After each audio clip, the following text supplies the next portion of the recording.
Ja, Matthias, dein erstes Match in Marburg. Genau. Jetzt sag bitte, es war ein tolles Gefühl. Ja, es war. Ja. Es hat Spaß gemacht, wieder hier zu sein. Du hast ja irre gut gespielt im ersten Satz. Im zweiten hat es sich dann gedreht. Woran lag's? Ja, war ein bisschen nervös hier, zurück in der alten Heimat. Ja. Im zweiten Satz ein bisschen. Und dann wurde der auch besser, ein paar enge Dinger gespielt. So. Ja, Ja. Aber es sieht ja gut aus insgesamt, das ist ja wichtig. ja eben. Das werdet ihr ja wohl heute gewinnen, so wie es jetzt So aussieht. schwer hofft. Heiko, habt ihr damit gerechnet, dass es also jetzt zum jetzigen Zeitpunkt so gut aussieht? Ja, gut, als die natürlich heute Morgen kamen ohne die zwei Einser, also ohne den Einser und den Zweier, die zwei Luxemburger, die fehlen ja.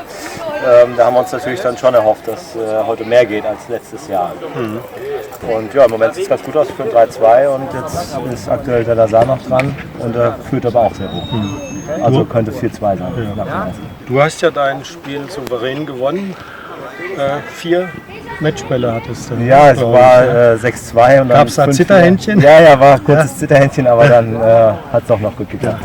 Und du warst vorher so leicht angeschlagen. Ja. Oberschenkelzerrung hatte Genau, ich ich nicht behindert. musste ein paar Tage pausieren und habe gestern Abend noch mal kurz gespielt, aus dem Stehen ein paar Bälle geschlagen Ja. und es war schmerzfrei heute. Schön. Und Sonntag spielt ihr gegen Pforzheim. Da Auch könnt wieder ihr, anspielen, glaube ich, mit einem Sieg rechnen. Ne? Können wir? Habt ihr letztes Jahr gegen die Letztes Jahr haben wir gegen die gewonnen, ja. Also Matze, am Sonntag Ja, da musst du deine souveräne Leistung vom ersten Satz heute noch über die Ziele konservieren. Ja, das stimmt. Ja.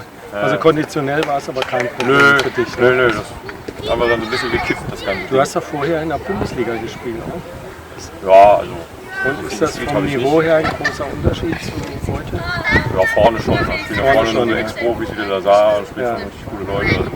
Der Endrunde hat der Kiefer gespielt, für Ratingen. Also da spielen dann schon richtige Granaten. Ja. Und wie machst du das? Ich meine, das ist ja Wahnsinn. Du fährst dann jedes Wochenende von München hier hoch. Ja, die deine Mama alten freut Kumpels. sich, genau, hier mit den Jungs nochmal zu spielen, das ist es auf jeden Fall wert.